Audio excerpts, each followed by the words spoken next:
Bien-aimés, que la miséricorde, la grâce et la paix de notre Seigneur et Sauveur Jésus-Christ soient encore avec vous et qu'il dispose une fois de plus vos cœurs afin que vous puissiez recevoir ce message avec joie, amour, paix, simplicité, sincérité et vérité de cœur au nom puissant de Jésus-Christ de Nazareth. Amen.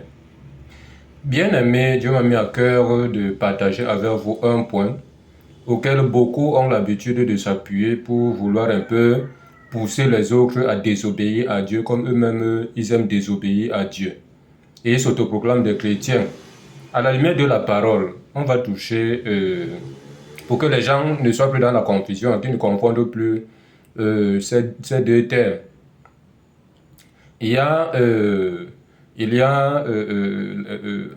comment je peux dire ça? Il y a la faiblesse de la chair et pécher volontairement. Bon, on peut pécher volontairement, qui est différent de pécher à cause de la faiblesse de la chair. Parce que si on ne comprend pas ça, on va suivre ces gens-là dans du n'importe quoi.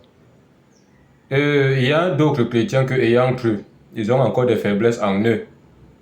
Pour se séparer de quelque chose, vraiment, c'est pas facile, il faut du temps. Et là, le Seigneur va les aider, parce que le Seigneur a toujours un moyen pour aider ceux-là qui ont la volonté d'abandonner, mais les forces leur manquent parce que leur chair est faible. Si tu te retrouves dans ce cas-là, le Seigneur va t'aider. Mais si tu n'es pas dans ce cas-là, ne porte pas tes pieds pour aller te livrer volontairement au péché et après t'appuyer sur le fait que on aura toujours des faiblesses. Qu'on veuille, qu'on ne le veuille pas, on va toujours pécher. Vous allez trouver d'autres ils se plaisent dans l'impudicité, ils se plaisent dans le vol, ils se plaisent dans le mensonge, ils se plaisent dans la convoitise, ils se plaisent dans l'ivrognerie, ils vont chez les marabouts, vraiment tout ce qu'un chrétien ne doit pas faire, c'est ça qu'ils font. Et c'est eux qui sont les premiers à prononcer le nom de Jésus, Jésus, Jésus. Or, Jésus n'est pas un Jésus de péché. Jésus est un Jésus de discipline. C'est pour cela que lui-même dit dans sa parole au travers de l'apôtre Jean, à 1 Jean 2, verset 6. Il dit que celui qui dit qu'il demeure en lui, il doit aussi marcher comme lui-même aussi il a marché. Si tu sais que Jésus n'a pas marché dans la convoitise, il n'a pas marché dans l'impudicité, il n'a pas marché dans l'ivrognerie, ainsi de suite. Bref, il n'a pas marché dans le péché, ne marche pas aussi dans le péché parce que il n'aime pas ça. Bon, on va prendre rapidement Marc 14, verset 38. Écoutons ce que Jésus dit. Marc 14, verset 38. Ici, Jésus parle de la faiblesse de la chair parce que ses disciples n'ont pas pu veiller pour prier avec lui. Ils étaient tout le temps assoupis par le sommeil. Et quand il est donc venu les retrouver, il leur a dit, veillez et priez. Il leur a dit, veillez et priez afin que vous ne tombiez pas en tentation, car l'esprit est bien disposé, mais la chair est faible.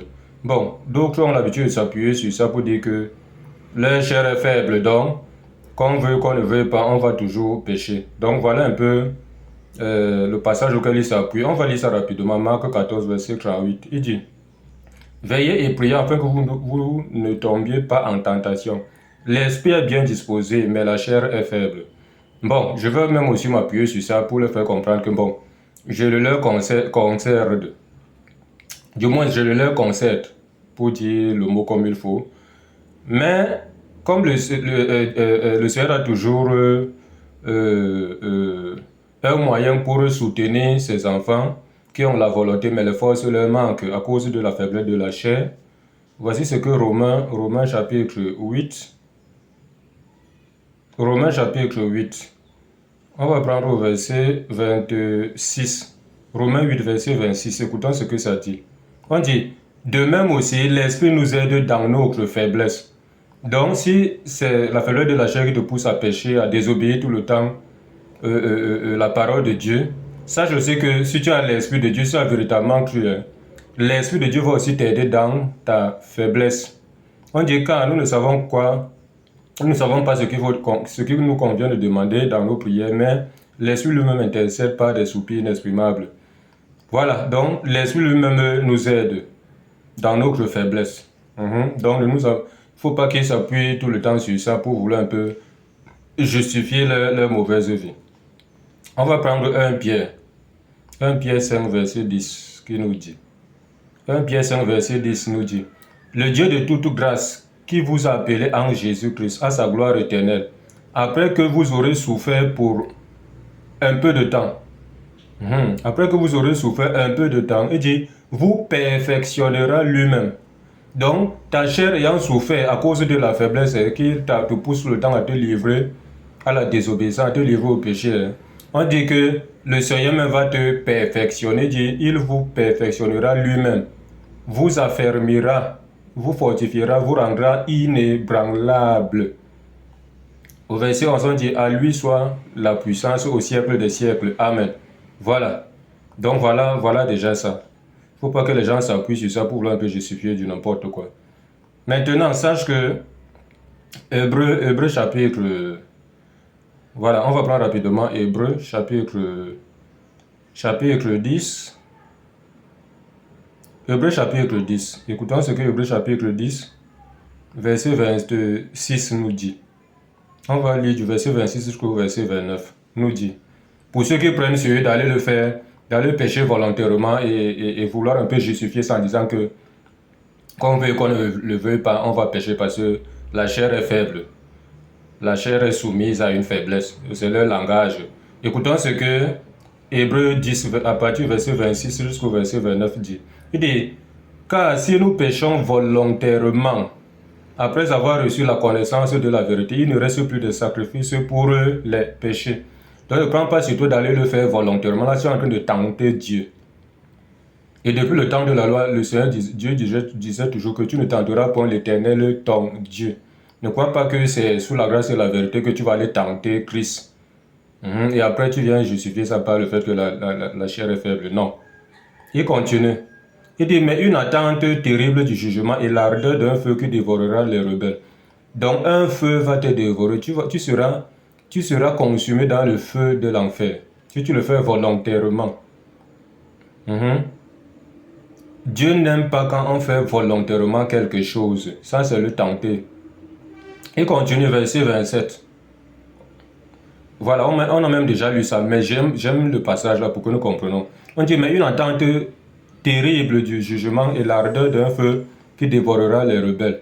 Verset 28, celui qui a violé la loi de Moïse meurt sans miséricorde sur la déposition de 2 ou de 3 témoins. Donc c'était comme ça au temps de la loi. Quand tu violais la loi de Moïse, il fallait que 2 ou 3 témoins font une déposition et c'est comme ça que on te tuait.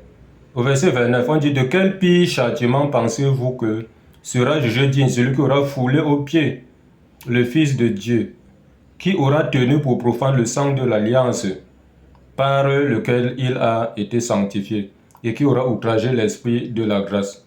Donc comprenons que le Seigneur ne joue pas avec ça. Il dit, car nous connaissons celui qui a dit, à moi la vengeance, à moi la rétribution. Et encore, le Seigneur jugera son peuple. C'est une chose terrible de tomber entre les mains du Dieu vivant. Voilà, c'est une chose terrible de tomber entre ses mains. Donc, j'ai prolongé ça jusqu'au verset 31. Sache que si tu es dans ça, tu es en train de le faire volontairement pour tenter Dieu. C'est l'enfer. Ça ne se discute pas. Donc, tu es tenu de mener une vie de discipline. C'est pour cela que Galates 5 dit quelque chose ici.